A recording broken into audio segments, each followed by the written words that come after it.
요한복음 16장 1절에서 15절까지 성령의 일, 요한복음 12강의 첫 번째입니다.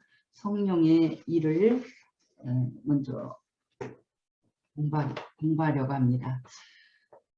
성령이 하시는 일은 먼저 오늘 말씀 속에서는 15절까지 해서 보혜사 성령님이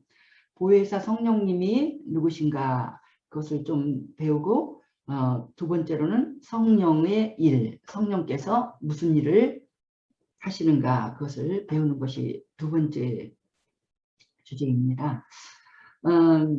이 15장을 지금 빼놓고 16장으로 넘어왔거든요. 그것은 우리가 14장에서 성령에 대해서 우리가 말씀을 배웠잖아요. 이제 성령을 우리에게 허락하셔서 성령께서 또 14장에서 우리에게 큰 힘을 주는 걸 우리가 성령은 진리의 영, 이 모든 진리 가운데로 인도하고 그런 것들을 우리가 14장에서 공부했기 때문에 이어서 12강의 첫 번째, 두 번째, 이번 주에 할 주제는 다 성령에 대한 걸 공부할 적에 더 도움이 될 것 같아서 그렇게 하고 있습니다. 먼저 보혜사 성령님을 16장에서 말하고 있는 그 내용을 보면 예수님께서 직접 이렇게 말씀하셨죠. 내가 떠나가는 것이 너희에게 유익이라. 가면 내가 그를 너희에게로 보내리라. 그래서 여기서 내가는 예수님이잖아요.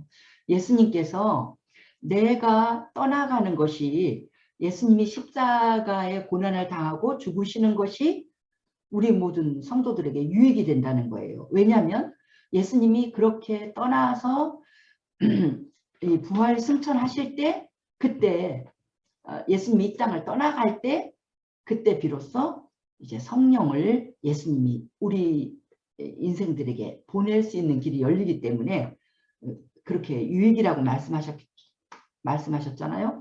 그래서 7절을 보면 우리가 느낄 수 있는 것은 하여튼 성령님은 나에게 도움이 되는 분이다.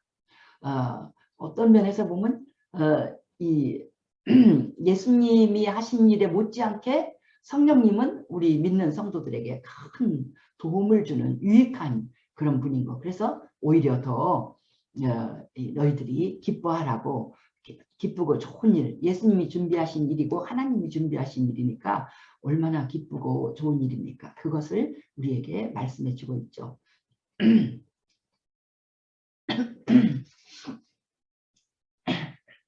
13절에서 예수님은 또 어떻게 성령을 소개하시냐면, 진리의 성령이 오시면 그가 너희를 모든 진리 가운데로 인도하시리니. 그래서 진리의 성령이라고 예수님이 16장에서 또 이렇게 13절에서 소개하고 계시잖아요. 그러니까 그분은 우리를 모든 진리 가운데 인도하시는 분이에요. 그래서 우리가 성령에 대해서 이렇게 많은 것을 1과 2과 나눠서 배우려고 하는데, 성령께서 우리를 모든 진리 가운데로 인도하시기 때문에 이 진리, 우리가 하나님의 깊은 진리를 배우려고 할 때 성령님의 도우심이, 별명이 진리의 성령이잖아요. 진리이신 성령님의 도우심이 절대적으로 필요해서 특별히 오늘 성령의 일을 배우고, 또 우리 성령께서 우리에게 큰 은혜를 주시는 나타나는 일을 두 번째 과제로는 배울 건데, 이런 모든 것에는 특히 성령님이 도와주시지 않으면 우리가 깨달을 수가 없어요. 왜냐하면 육은 육이고 영은 영이거든요.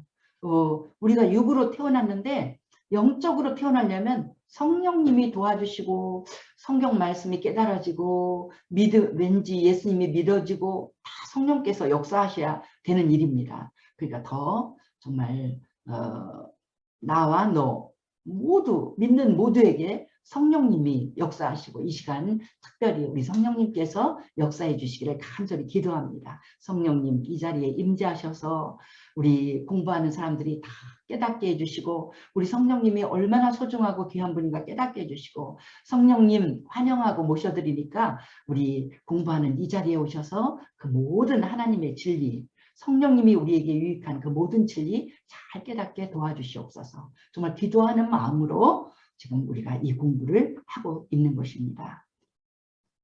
이제 또 예수님께서는 성령님을 소개하는 것이 세 번째 그 글까지 우리가 15절까지 보면은요.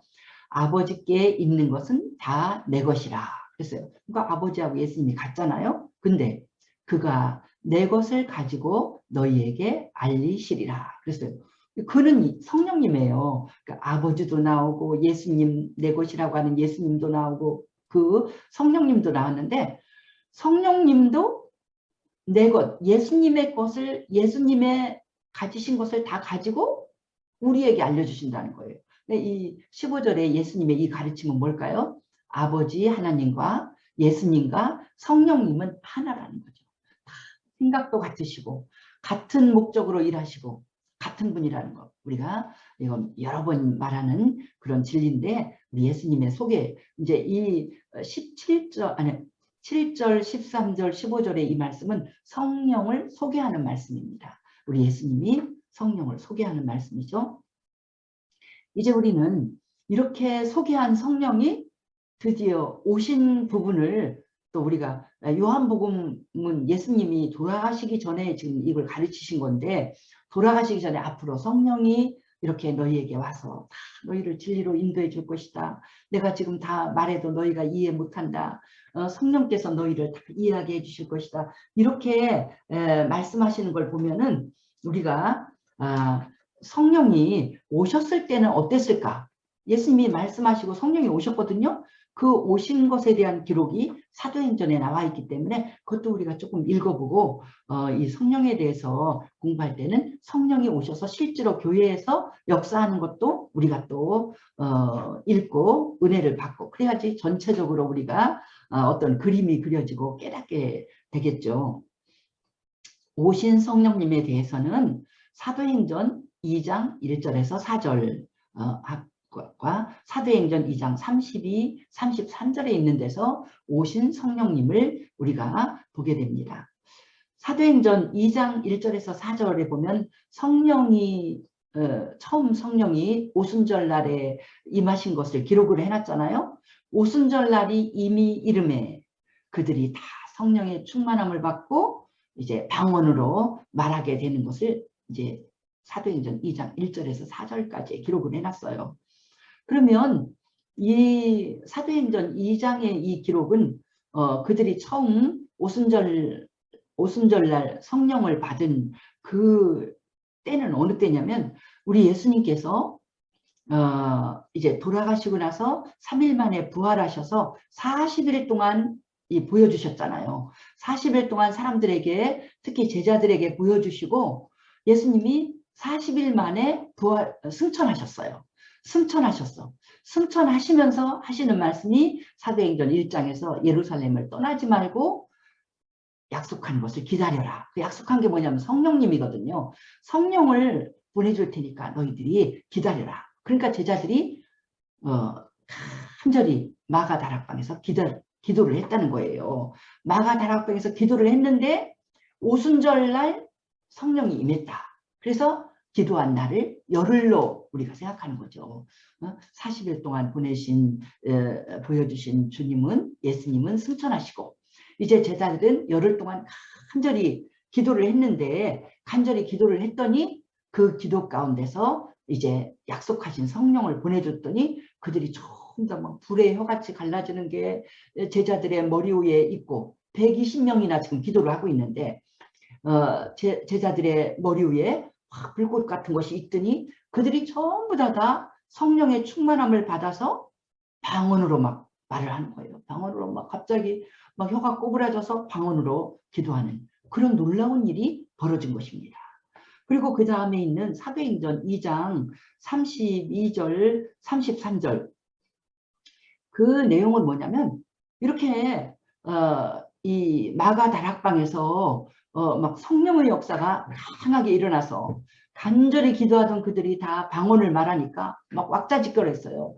120명이 다락방은 1층이 아니고 2층이잖아요. 높은 곳에서 막 그냥 이 강나라 말로 방언이 나와서 그렇게 말을 하고 있으니까 사람들이 도대체 이게 뭐야? 뭐 때문에 우리가 옆집에서 싸움만 하고 큰 소리만 나도 밖을 내다보는데 120명이 각자 막 자기 정신 아니게 이렇게 성령이 임해서 이 성령의 충만함으로 막 소리를 지르면서 강나라 말을 하니까 얼마나 시끄럽겠어요. 그렇게 말을 하니까 예루살렘 사람들이 다 놀래서 이게 어디서 이런 소리가 나? 누가 싸우는 거야? 아닌 것 같은데 이 집 2층에서 다락에서 나네. 그래서 막 거리로 다 사람들이 달려온 거예요. 그 사람들을 향해서 베드로가 설교한 내용이 사도행전 2장에 있잖아요. 32, 33절에서 모여있는 그 사람들에게 사람들이 술 먹었다고 하니까 너희들 술 취했냐? 그러니까 아니라고, 지금 아침 9시인데 무슨 술에 취하냐. 우리는 성령의 충만함을 입은 것이다. 이렇게 우리가 성경에 요엘서에 기록된 것처럼 지금 성령이 충만해서 마지막 때 임한 그 성령이 충만해서 우리가 이렇게 하고 있는 것이다. 그러면서 모여있는 사람에게 성령도 소개하지만 예수님을 중심으로 그가 아주 대단한 담대한 설교를 했죠. 너희가 십자가에 못 박혀 죽게 한 그 예수를 하나님이 살리셨다. 하나님이 살려서 그가 약속하신 성령을 아버지께 받아서 너희가 보고 듣는 이것을 부어 주셨느니라. 우리가 왜 이렇게 외국어도 배우지 않았는데 그렇게 각 나라 말로 말하느냐. 첫 번째 그들의 방언은요. 각 나라에서 온 오순절날 각 나라에서 온 그 디아스포라 유대인들이 들으니까 자기네들의 말을, 이 사람은 막 자기네 이 로마 말을 하고 자기네들이 온 곳의 말을 다 하고 있는 거예요. 그 말을 하는 걸 다 들을 때 놀래서 아니 술 취한 거 아니야? 저 사람들 이런 외국어 모르를 무식한 사람 같이 보이는데, 이러면서 말을 할 때 베드로가 그 사람들에게 이렇게 설명을 한 거죠.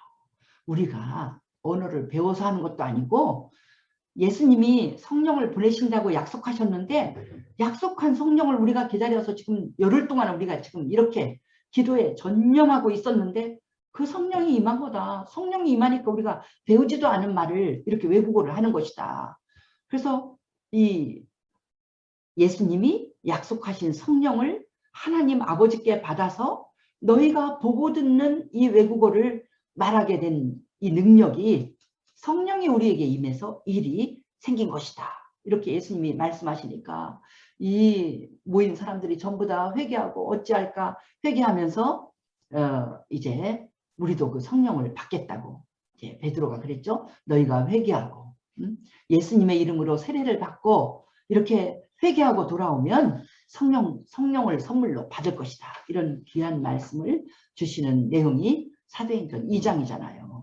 그래서 드디어 성령이, 예수님이 약속한 그대로 성령이 임한 것입니다. 이제 우리는요, 이 성령의 일을 두 번째로 배우는데요. 오늘 본문에 요한복음 16장 1절에서 15절까지 그 내용에서 보면은 성령이 하시는 일을 특별히 말씀하는 대목이 이 7절에서부터 11절까지 아주 핵심적인 그 내용을 말하고 있어요. 7절에서부터 11절 중요하니까 읽어드리겠습니다. 그러나 내가 너희에게 실상을 말하노니 내가 떠나가는 것이 너희에게 유익이라.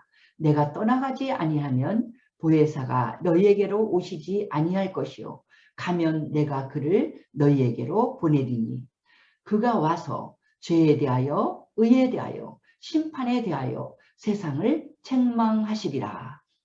이 8절의 이 말씀을 이제 9절, 10절, 11절이 이제 풀어서 이렇게 말씀을 했는데요. 예수님이 그렇게 말씀하셨죠. 내가 가면 내가 그를 너희에게로 보내리니, 그는 성령님이에요. 내가 하나님께로 가서 승천한 다음에 내가 성령님을 너희에게 보내겠다. 제자들에게 보내겠다. 그때 그가 와서, 그는 성령님이거든요. 성령님이 와서 할 일이 뭐냐면 죄에 대하여 또 의에 대하여 심판에 대하여 세상을 책망하시리라. 책망한다는 것은 깨닫게 해준다는 말도 되고 꾸짖는다는 말도 됩니다. 깨닫게 해준다는 거예요. 성령님이 오셔서 내가 이걸 몰랐구나. 이걸 오해하고 있었구나. 성령이 하시는 중요한 일, 그 일을 지금 이렇게 9절에서 11절까지 죄, 의, 심판에 대한 것을 이렇게 가르쳐주고 있습니다. 그래서 이제 중요한 거, 성령이 하시는 일, 성령이 나에게 임할 때 하시는 그 중요한 일, 핵심적인 일 세 가지를 우리가 지금 배워야 됩니다. 왜냐하면 성령이 오시면 죄가 무엇인가를 가르쳐주고 의가 무엇인가를 가르쳐주고 심판에 대해서 철저히 가르쳐주기 때문에 우리가 깨닫게 되고 책망을 받는 것처럼 마음에 이 꾸짖음을 당해서 마음에 정말 이 하나님 앞에서 크게 회개하게 되고 이런 역사가 일어나는 거거든요. 이 일이 성령께서 나에게 임하셨는가, 우리가 지금 이 사실을 체크를 해봐야 되거든요. 그래서 이 세 가지를 중심으로 이제 이 두 번째 주제에서는 우리가 살펴보겠습니다. 먼저 9절에 보니까 성령이 오셔서 나를 책망하시고, 세상을 책망하는 건 너무 크니까 나에게 나를 책망하셔. 죄에 대해서 나를 깨닫게 해주시고 책망을 하는데 9절에 그랬어요. 죄에 대하여라 함은 그들이 나를 믿지 아니하며. 그들이 나를 믿지 않으면, 사람들이, 나는 예수님이잖아요. 예수님을 믿지 않은 것이 죄인 것을 가르쳐 준다는 거예요. 성령이 나한테 임할 때 예수를 안 믿은 게 큰 죄야. 믿음 없는 사람, 세상 사람들은요, 예수 안 믿는 게 죄라고 생각 안 하잖아요. 착하게 살면 그게 죄를 안 짓는 거야. 남한테 못된 일 안 하고 남 가슴 아프게 안 하면 죄 안 짓는 거라고 생각하지, 예수 안 믿는 것이 죄를, 예수 안 믿는 것이 죄라고는 생각을 안 하잖아요. 근데 성령님이 나에게 임하면 그것이 죄인 것을 가르쳐줘요. 그들이 나를 믿지 아니하며. 예수를 안 믿는 것이, 안 믿었던 것이 얼마나 큰 죄인가, 그것을 가르쳐주고 있거든요. 그래서 이 죄에 대해서 보면은요, 요한복음 6장 40절은 내 아버지의 뜻은 아들을 보고 믿는 자마다 영생을 얻는 이것이니. 하나님의 뜻이 뭐냐면, 하나님의 뜻, 성경이 하나님의 그 뜻과 생각을 기록한 책이잖아요.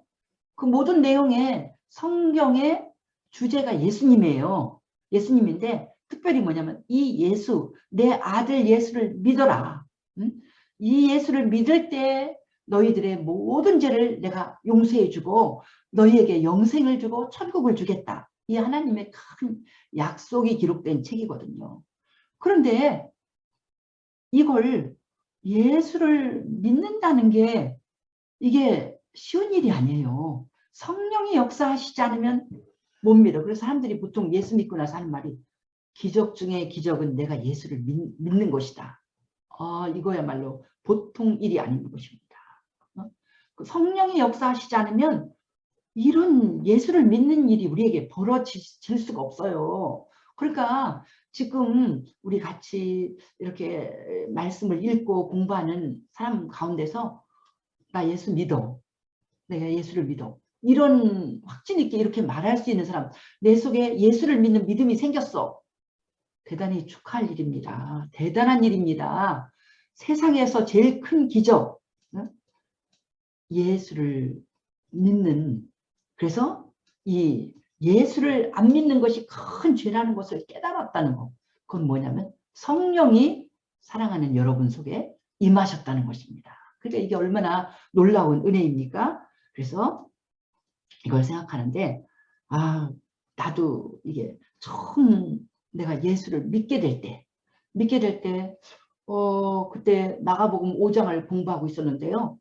1장, 2장, 3장, 4장 공부할 때 열심히 공부를 하는데 뭔지 모르겠어요. 이 성경이 뭘 말하는 건지 도대체 잘 들어오지도 않고 4장을 공부하는데 내 마음밭에 내가 어려서부터 교회를 다니고 미션 스쿨을 6년을 다녀도 예수를 못 믿은 것이 그 성경이 시시해서 그런 줄 알았더니 그게 아니라 하나님의 말씀은 너무나 훌륭한데 내 마음밭이 교만하고 잘못돼 갖고 내가 믿음을 못 가진 거구나. 내 문제의식을 느꼈어요.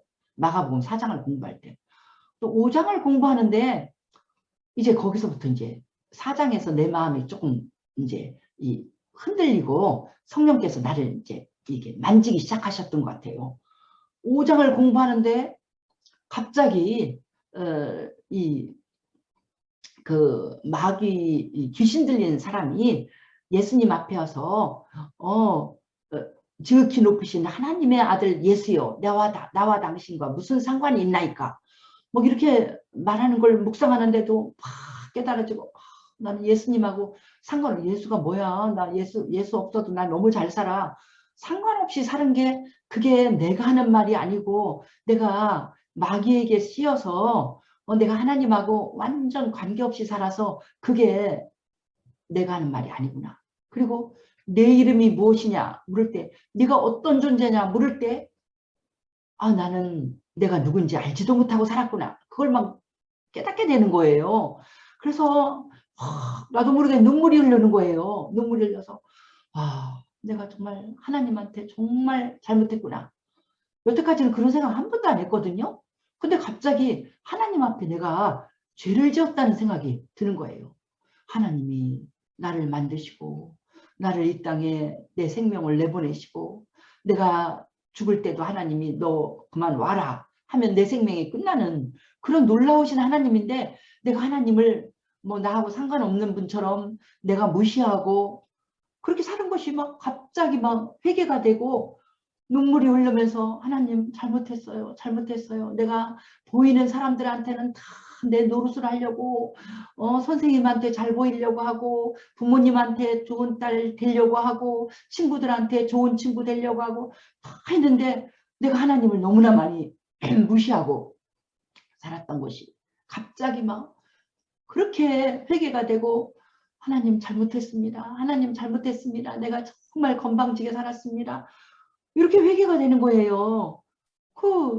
그리고 그러니까 당연히 하나님이 보내신 예수님을 말씀을 잘 듣게 되고 예수님을 깊이 영접하고 사랑하게 되겠죠. 이 예수를 믿지 않았던 것, 하나님을 믿지 않았던 것, 하나님의 뜻인 아들을 보고 믿어야 되는데 믿지 않았던 것이 그것이 얼마나 큰 죄인가 이걸 깨닫게 된 거예요. 그러니까 그냥 인생이 바뀌고 그 순간이 지나고 나니까 하늘을 바라보니까 하늘이 아무리 우중충한 하늘이라도 하나님이 나를 바라보시는 그런 엄청나고 아름다운 하늘로 그 순간부터 다르게 보이는 거예요. 내 인생이 나 혼자 고달프게 살아가는 인생이 아니라 하나님이 지켜주시고 계획이 있고 하나님의 아들을 보내서 사랑하시고 하는 그런 놀라운 인생인 것이 내 마음에 들어온 거예요. 우리 성령의 역사 우리 요한복음 3장 배울 때도 그 이야기를 잠깐 했지만은 물과 성령으로 거듭난다고 그랬죠. 성령께서 그 순간에 물을 회개라고 그때 배웠잖아요. 내가 잘못했다고 회개하는 것과 하나님이 나를 안아주시면서 너는 내 딸이야 하고 하는 그 순간이 나는 느껴지기가 거의 동시라고 나는 느꼈어요. 집을 나간 그 탕자가 아버지 앞에 부끄러워서 아버지를 떠났더니 완전 쫄딱 망하게 생겨서 살 수가 없다. 아버지 집에 가서 내가 일꾼이라도 해야지. 그러면서 돌아올 적에 그 탕자보다도 늙은 아버지가 먼저 보고 맨발로 막 뛰어나와서 그 아들을 맞아준 것처럼 나는 그것이 성령의 역사인 것처럼 느껴져요. 왜냐하면 내가 아버지를 향해서 가는데 아버지는 거의 동시에 기다린 그 아버지가 막 버선발로 맨발로 뛰어나와서 너무 반가워서 나를 안아주는 것처럼 그렇게 느껴진 거예요. 그래서 물과 성령의 역사는 거의 동시다. 내가 진정으로 회개하면 회개하고 아버지하고 돌아가는 나를 안아줄 하나님이 아니십니다. 그래서 그걸 생각할 때 야, 정말 죄에 대해서 깨닫는다는 거, 내가 예수를 믿지 않는 것이, 믿지 않았던 것이 가장 큰 죄라는 거, 이걸 깨닫는 깨달음이 온다는 건 성령께서 역사하신 가장 큰 증거고 성령이 하시는 가장 놀라운 일인 줄 믿습니다. 그러니까 사랑하는 여러분이 그렇게 예수님을 마음속에 굳게 믿어요. 나는 예수님 믿어요. 예수님 십자가에서 고난받으시고 생각하면 내 마음이 너무나 아프고 내가 정말로 의롭게 살아야지 하는 이 마음이 생기고 나는 예수님께 너무 감사하고 예수님 앞에서 예수님이 그렇게 고난당하시면서 나를 하나님의 자녀 되게 해주셨는데 내가 정말 보람 있는 하나님의 자녀로 살아야 된다고 나는 생각합니다. 이렇게 나가면요. 그건 벌써 성령이 역사하신 거예요. 그렇게 성령이 역사하신 사랑하는 여러분을 다 축하하고 너무 감사하고 성령이 역사한 거예요.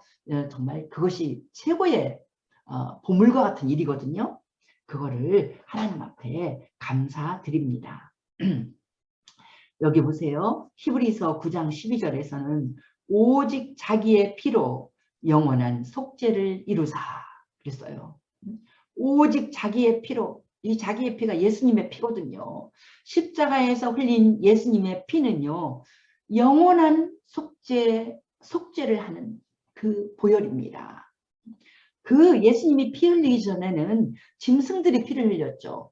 짐승들, 소도 피를 흘리고 어떤 그 양도 피를 흘리고 근데 이 짐승의 피는요. 효력이 일회성밖에 없어. 하나님 전에 올 때마다 짐승의 피를 흘려야 돼요. 그런데 예수님의 피는 다르잖아요.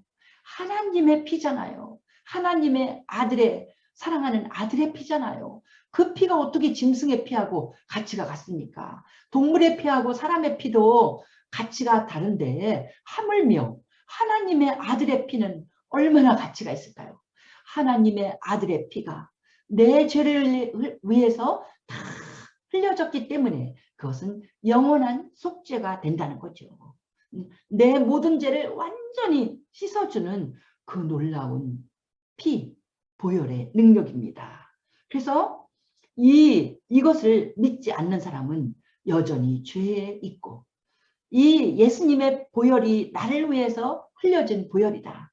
그 예수님의 하신 일을 그들이 나를 믿지 아니하며 있잖아요. 예수님이 하신 일을 믿는 거예요. 나를 위해서 그 보배로운 피를 흘리신 것을 믿고 그 피가 내 모든 죄를 다 깨끗하게 씻어준 걸 믿고 그 피의 능력으로 내가 하나님의 자녀 된 것을 믿고 그 피의 능력으로 내가 천국 백성 되는 것을 믿고 영생을 소유하게 된 것을 믿고 이렇게 믿는 놀라운 은혜 성령님께서 우리에게 가르쳐 주시는 은혜인 것입니다. 그래서 성령님은요 우리에게 임하실 때 우리에게 하시는 일이 뭐냐면 죄에 대해서 확실히 가르쳐 줍니다. 옛날에 믿기 전에는 나쁜 짓 하고 그 도둑질하는 것이 죄고 물론 죄지요. 근데 도둑질하는 것이 죄고 거짓말하는 것이 죄고 남의 마음 아프게 하는 것이 죄고 물론 살인하는 것이 죄고 그런 것이 물론 죄지만 죄 중에서 가장 큰 죄는 이 모든 죄를 다 덮는 가장 큰 죄는 예수를 믿지 않는 죄인 것입니다. 왜냐하면 우리에게 있는 모든 죄는 예수만 믿으면 예수님의 보혈로 하나님의 사랑으로 다 모든 걸 감싸주려고 예수님이 오신 거거든요. 다 덮어주려고 오신 거거든요. 그런데 그 예수님의 하나님의 그 큰 사랑을 믿지 않으니까 그것보다 더 큰 죄가 없는 것입니다. 이제 그래서 그것을 철저히 깨닫게 해주는 것이 성령의 역사거든요. 사랑하는 여러분이 아직도 무엇이 예수님 안 믿은 것이 가장 큰 죄고 하나님의 사랑을 받아들이지 않은 것이 가장 큰 죄인 것을 모르는 사람들은 하나님 앞에 말씀을 읽으며 기도하며 나가서 반드시 성령의 이런 역사 죄를 깨닫게 해주시는 역사가 임할 때 비로소 구원받는 하나님의 자녀가 되는 줄 믿습니다. 그 놀라운 역사가 일어나기를 간절히 기도드립니다. 이제 두 번째 성령의 하시는 일은 뭐냐면 의에 대해서 확실히 가르쳐 주셔요. 성령께서는 무엇이 의인가? 의에 대해서 못 믿는 세상 사람들 보세요. 전도하러 가면은 막 내 주먹을 믿어라. 아, 나만큼 사람들이 보통 그렇게 얘기해요. 자기를 엄청 착하게 생각해요. 나만큼만 살면 나 같은 사람이 천국을 안 가고 누가 가냐? 나는 천국 가기에 합당한 사람이다. 자기 자신이 의의 표준인 줄 알아요. 그러나 의의 표준은 예수님이십니다. 내가 아버지께로 가니 10절에 그랬죠? 너희가 다시 나를 보지 못하며 내가 아버지께로 가니 이 말은 뭐냐면 부활 승천을 말해주는 거예요. 예수님이 우리를 위해서 십자가에 돌아가셨어요. 돌아가시고만 끝나면 의가 무엇인지 우리에게 다 말해줄 수 없어요. 그 십자가에 비참하게 돌아가신 그 예수님을 하나님께서 아버지께로 오게 하셨어요. 부활하셔서 승천하게 하셨어요. 그건 뭐냐면 예수님은 십자가에 달려 죽고 끝나는 죄인이 아니라는 거예요. 예수님은 의라는 거예요. 우리의 의의 예수님이 자신이 의인이고 또 의인이신 예수님이 그렇게 다 모든 고난을 당한 이유는 누구 때문에? 우리 때문에 당한 거잖아요. 우리의 죄를 씻어주기 위해서 당한 거잖아요.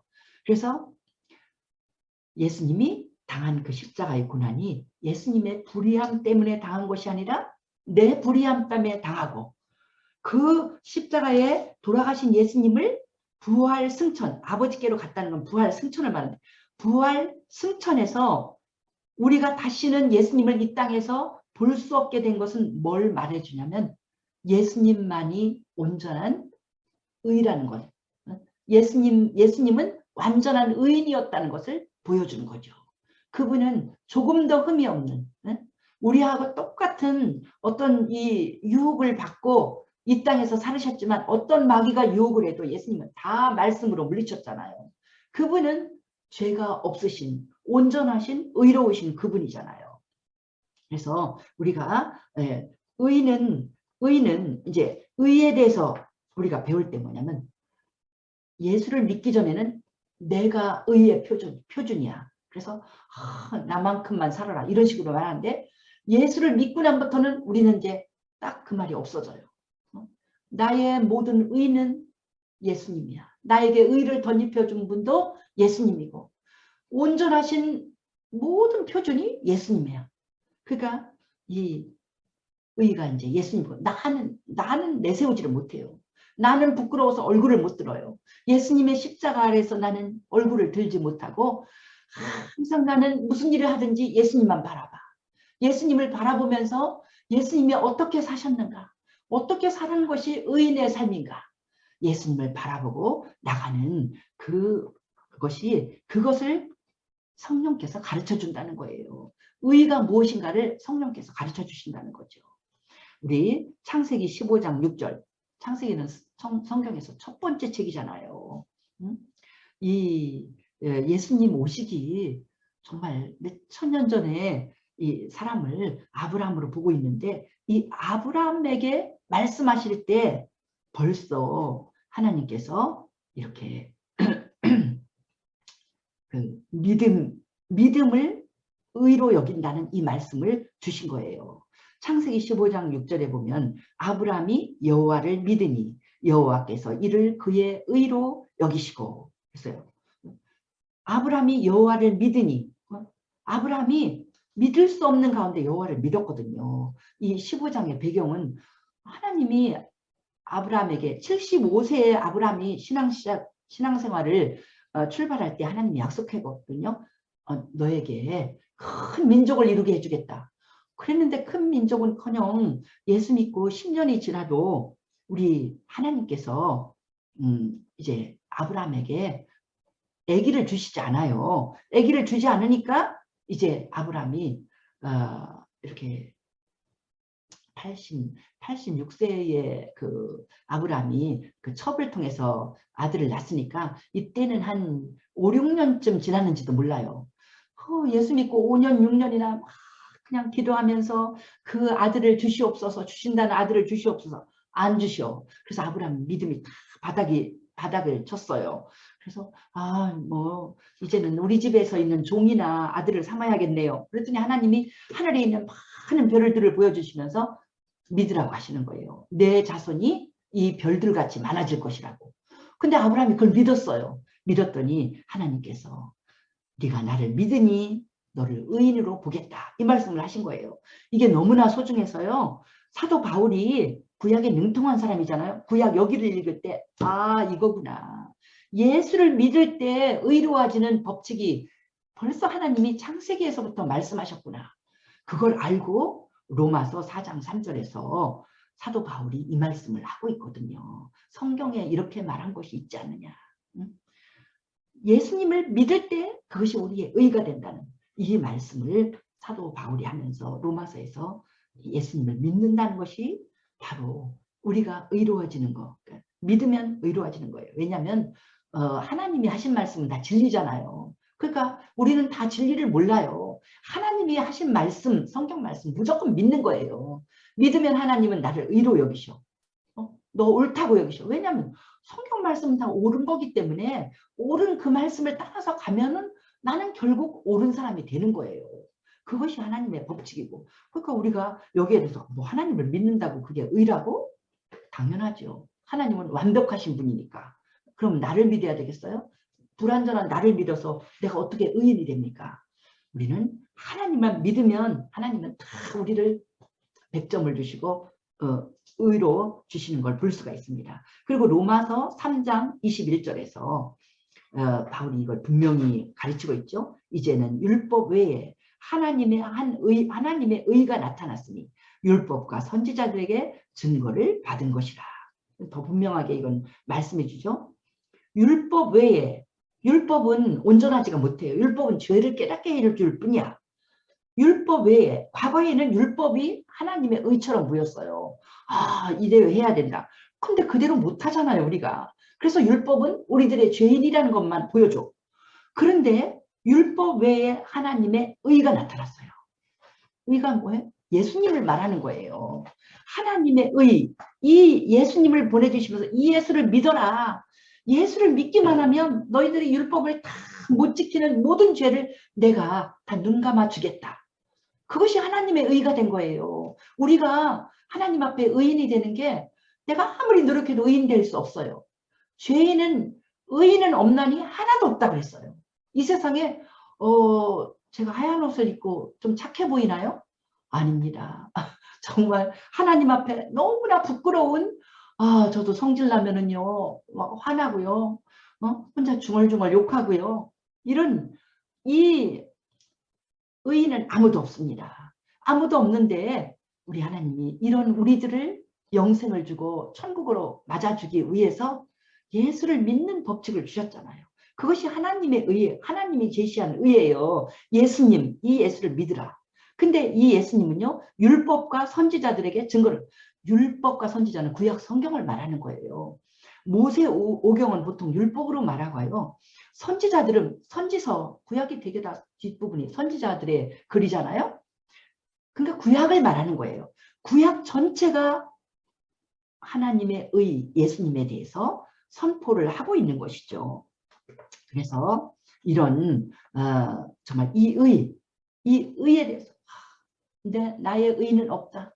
예수님만 의다. 예수님의 십자가의 그 공로만 나에게 의를 가져온다. 이것을 성령께서 철저하게 깨닫게 하기 때문에 예수님은 모든 사람들은 날마다 예수님의 십자가, 피 흘리신 십자가 그 아래 내려가서 예수님의 의를 찬양하고 나를 의롭게 흰옷을 입혀주신 예수님을 찬양하고 그것이 바로 성령께서 나에게 가르쳐 주신 일이고 나를 책망해 주신 일이고 깨닫게 해주신 그 일인 것입니다. 이걸 아직도 못 깨달았으면 성령이 아직 역사 안 하신 거거든요. 그러니까 아직 못 깨달았으면 성령님께 나아가서 성령님 깨닫게 해주세요. 성령님 나에게 오셔서 이 놀라운 일을 해주세요. 하신 중요한 일을 사모하고 나갈 때 우리 성령님께서는 너무 마음이 고우셔서요. 우리가 사모하면 누구에게나 다 나가서 이 은혜를 주실 줄 믿습니다. 마지막 심판은요. 심판에 대해서 성령이 또 깨닫게 해주시는데 이 세상 임금이 심판을 받았습니다. 그랬어요. 이 세상 임금은 누구겠어요? 마귀죠. 마귀가 하는 일은 심판, 결론이 심판이라는 것을 성령이 우리에게 가르쳐주고 계십니다. 요한복음 3장 18절에서는요. 하나님의 독생자의 이름을 믿지 아니하므로 벌써 심판을 받은 것이니라. 그 3장 그 앞부분의 이 기록을 보면요. 예수님이 이렇게 말씀하셔요. 내가 세상을 심판하러 오지 않았다. 심판. 세상은 이미 심판 가운데 있었어.